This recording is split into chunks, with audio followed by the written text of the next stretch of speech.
আসসালামু আলাইকুম। আজকে তৈরি করে দেখাবো নান রুটি। এটা কিন্তু চিকেন এবং আলুর পুরে ভরা নান রুটি। শুধুমাত্র ১ টুকরা মুরগির মাংস দিয়েই কিন্তু এই নান রুটিটা তৈরি করতে পারবেন। এটা খাওয়ার জন্য কিন্তু অন্য কিছু লাগবে না। এটা এমনিতেই খাওয়া যাবে। আর এটা কিন্তু অনেক বেশি মজার, আর তার থেকেও বেশি বানানো অনেক সহজ। তো ঝটপট কিন্তু এই নাস্তাটি বানিয়ে নেওয়া যায়। আর এটা সকাল বিকালের জন্য যেকোনো সময়ের জন্যই কিন্তু এই নাস্তাটি তৈরি করে দেওয়া যায়, এবং বাচ্চাদের টিফিনের জন্যও কিন্তু অনেক ভালো হেলদি একটি নাস্তা। তো আশা করি ভিডিওটা ভালো লাগবে। প্রথমে এখানে ২ কাপ পরিমাণ নিয়ে নিলাম আটা। আপনারা কম বেশি করে নিতে পারেন। আর ১ টেবিল চামচ দিয়ে দিলাম ইস্ট। এর থেকে বেশি কিন্তু দেয়া যাবে না, তাহলে ইস্টের গন্ধ করবে। ৩ টেবিল চামচ দিয়ে দেব চিনি। এটা কিন্তু পারফেক্ট আছে, ৩ টেবিল চামচ। তারপরে দিয়ে দেব স্বাদমতো লবণ। এটা দিয়ে ভালোভাবে মিশিয়ে নিব। মেশানো হয়ে গেলে এখানে আমি কুসুম গরম দুধ নিয়েছি, আর অল্প অল্প করে দিব এবং মেশাবো। আসলে এখানে দুধটা আমি মেপে নেইনি, তো আমার যতটুকু লাগবে আমি ততটুকুই দিব। আর ডোটা কিন্তু খুব বেশি শক্ত করে মাখানো যাবে না, একটু নরম করে মাখাতে হবে, যাতে করে এটা কিন্তু প্রথমে মাখিয়ে মাখিয়ে দেখবেন যখন যতটুকু লাগবে ততটুকু দুধই ব্যবহার করবেন। তো আমি এখানে দিয়ে দেব ২ টেবিল চামচ তেল। এটা রান্নার রেগুলার সয়াবিন তেল আর কি। তো এটা দিয়ে আবারও ভালোভাবে মিশিয়ে নিব। আর এই পর্যায়ে কিন্তু একদম আঠালো আঠালো একটা ভাব চলে আসছে, আর মনে হচ্ছে যে হাতে লেগে যাচ্ছে। কিছুক্ষণ মাখানোর পরে দেখা যাবে যে এটা আর হাতে লেগে যাবে না। তো একটু ভালোভাবে সময় নিয়ে এটা মাখিয়ে নেবেন। আর এই পর্যায়ে আমি এটাকে রেস্টে রেখে দিব প্রায় ৪৫ মিনিটের মতো। এর চাইতে বেশি সময় রাখার কোনো দরকার নেই। এটা হয়তোবা রোদ্রে অথবা চুলার পাশে কোনো গরম স্থানে রেখে দিবেন, তাহলে তাড়াতাড়ি ইস্টটা অ্যাক্টিভ হয়ে যাবে। তারপরে এখানে ১ টুকরা মুরগির মাংস আমি আগে থেকে আদা রসুন বাটা দিয়ে তারপরে সিদ্ধ করে নিয়েছিলাম। তো এটা আমি এবার কুচি করে নিচ্ছি। আর যতটা সম্ভব একদম কুচি করে নিবেন। আপনারা চাইলে এটা মিক্সার করে মানে ব্লেন্ডার করে নিতে পারেন। তো আমি এখানে নিচ্ছি না, বড় সাইজের একটা আলু ম্যাশ করে নিয়েছি। দিয়ে দিলাম কাঁচা মরিচ, শুকনা মরিচ এবং পেঁয়াজ আমি ভেজে নিয়েছি। আপনারা চাইলে পেঁয়াজ বেরেস্ত ব্যবহার করতে পারেন। সামান্য একটু গোলমরিচের গুঁড়া, সামান্য একটু ধনিয়ার গুঁড়া, স্বাদ মতো লবণ, আর ১ প্যাকেট দিয়ে দেবো ম্যাগি স্বাদে ম্যাজিক। তো এই মশলাটা দিলে কিন্তু আর অন্য কোনো মশলা দেওয়ার প্রয়োজন নেই। ১ চা চামচ দিয়ে দেবো টমেটো সস। তো এটা দিয়ে ভালোভাবে নেড়েচেড়ে মিশিয়ে নিচ্ছি। আর সবশেষে দিয়ে দেবো এখানে যে আগে চিকেনটা রেডি করে রেখেছিলাম, সেই চিকেনটা দিয়ে দিলাম। তো এই তো এগুলো মাখিয়ে নিলেই কিন্তু আমাদের পুরটা রেডি হয়ে যাবে। আর এটা কিন্তু এমনিতেও খেতে অনেক বেশি মজার হয়। আর এই তো এদিকে কিন্তু ডোটা একদম ফুলে ডাবল হয়ে গেছে। তো এটা আমি হাত দিয়ে এটার ভিতরে যে বাতাসগুলো আছে সেগুলোকে বের করে নিচ্ছি। আর তারপরে এটাকে আরও ১ মিনিট মতো আমি মাখিয়ে নিব। তো এটা মাখানো হয়ে গেলে এই পর্যায়ে একটু স্টিকি মনে হবে। তো কতক্ষণ মাখালে কিন্তু দেখবেন এটা আর হাতে লেগে যাচ্ছে না এরকম।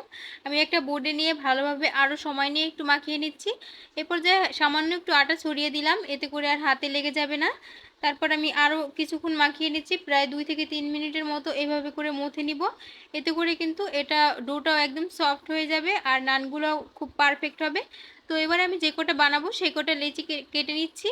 তারপরে আমি হাত দিয়ে ঘুরিয়ে ঘুরিয়ে এভাবে কিন্তু গোল করে নিচ্ছি। সবগুলো একসাথে আমি এভাবে লেচিগুলো কেটে আগে গোল করে নিব, তারপরে আমি একবারে বানাবো। তো এই তো হাতে নিয়ে এভাবে করে গোল করে নিচ্ছি, আর সবগুলো কেটেই এভাবে করে বানিয়ে নিব। তো এই তো বানানো হয়ে গেছে। এবারে আমি এগুলোর ভিতরে পুর ঢুকিয়ে নেব। হাত দিয়ে এভাবে করে একটু প্রেস করে মানে একটু চ্যাপটা করে নিচ্ছে, যাতে করে এটার ভিতরে আমরা পুর দিতে পারি। চাইলে একটু বেলুন দিয়ে আলতো হাতে একটু বেলেও দিচ্ছি। তারপরে যে আগে থেকে চিকেনের পুরটা রেডি করে রেখেছিলাম সেটা দিয়ে দিলাম। তো এটা দিয়ে আবার চারদিক থেকে ধরে ভালোভাবে কিন্তু সিল করে দিতে হবে।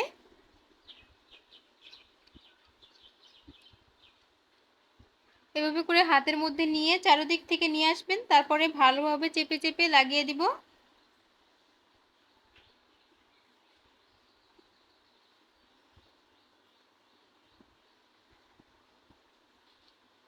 তো আমি পুরটা একটু বেশি পরিমাণেই দিচ্ছি, এতে করে খেতে অনেক বেশি ভালো লাগে। তারপরে ভালোভাবে চেপে চেপে লাগিয়ে দিলাম। আর এরপরে এটা বোর্ডে রেখে হাত দিয়ে একটু প্রেস করে চারদিকে আমি ছড়িয়ে দিচ্ছি। তারপর সামান্য একটু আটা ছড়িয়ে আমি একটু আলতো হাতে বেলে নিচ্ছি।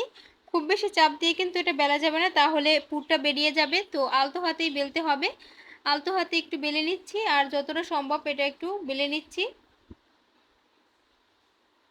খুব বেশি পাতলা করার দরকার নেই। নান রুটিটা খুব বেশি পাতলাও কিন্তু হয় না। এরপর আমি সুন্দর একটা ডিজাইনের জন্য আমি উপর থেকে একটু ছুরির সাহায্যে এভাবে করে কেটে দিচ্ছি। আপনারা চাইলে নাও কেটে দিতে পারেন। তো এটা কেটে দিলে আরকি দেখতে একটু ভালো লাগে, তাই আমি কেটে দিচ্ছি। তো এভাবে করেই কিন্তু আমি সবগুলোকে বানিয়ে নিব।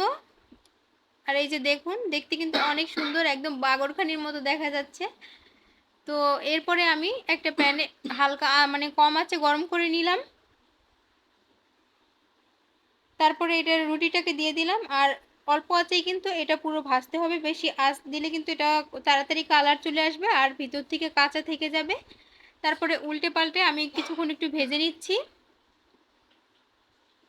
তো এই পর্যায়ে একটু কালার চলে আসছে, আমি সামান্য একটু তেল দিয়ে দিলাম। তো এটা অপশনাল, কেউ না চাইলে নাও দিতে পারেন তেলটা। তো এভাবে করে একটু নেড়ে চেড়ে তারপরে আমি আবার উল্টে দিব।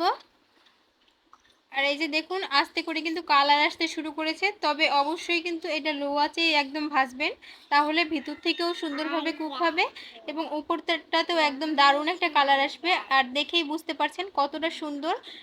তো এভাবে করেই কিন্তু আমি বাকি আজকে যে নানগুলো তৈরি করেছি সবগুলোকেই ভেজে নিব। আর এখনও যারা আমার চ্যানেলটা সাবস্ক্রাইব করে নেয়, প্লিজ আমার চ্যানেলটা সাবস্ক্রাইব করে দিবেন। আর এর আগেও কিন্তু আমার চ্যানেলে অনেক নাস্তার ভিডিও দেওয়া আছে, চাইলে সেগুলোও দেখে নিতে পারেন। আর এভাবে করে আমি আজকে সবগুলো নান রুটি ভেজে নিব।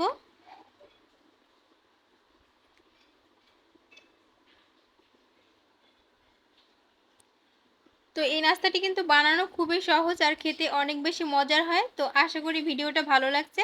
আর ভালো লাগলে আবারও বলছি, অবশ্যই চ্যানেলটা সাবস্ক্রাইব করে ভিডিওতে একটা লাইক করে দিবেন। তো আবার অন্য কোনো রেসিপি নিয়ে চলে আসবো। আজকে এই পর্যন্তই, সবাই ভালো থাকবেন। আল্লাহ হাফেজ।